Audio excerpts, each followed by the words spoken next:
in providing the much-needed hope to Christians across the globe following devastating effects brought about by COVID-19.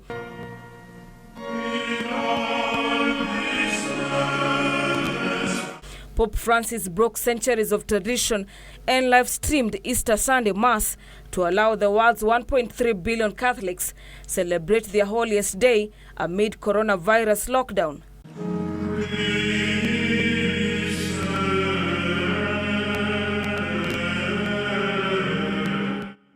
In his message, Pope Francis calling for solidarity.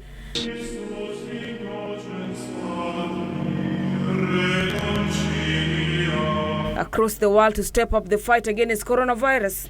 In many countries, it has not been possible to approach them, but the Lord has not left us alone. United in our prayer, we are convinced that He has laid His hand upon us.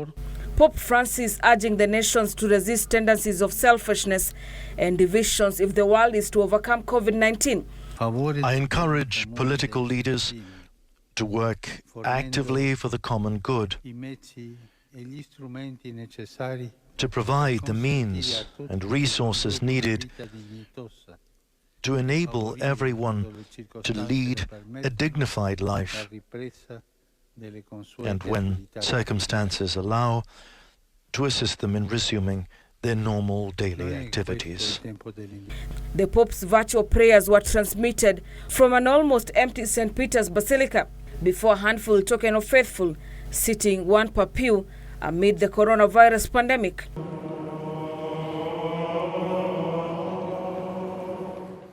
Normally, St. Peter's Square would be awash with fresh flowers for Easter, with tulips and orchids decorating the piazza's promenade in a riot of color to underscore Easter's message of life and rebirth following Christ's crucifixion. It was a scene repeated across the world as Catholics followed the Papa's masses said by their priests in their own empty churches and broadcast on television or online. Oh Christ, and we bless you. Easter marks the end of Lent, a 40-day period of fasting, penance and prayer that commemorates 40 days Christ spent in the wilderness where he withstood temptations from Satan. Reporting for Channel 1 News, I'm Gladys Mongai.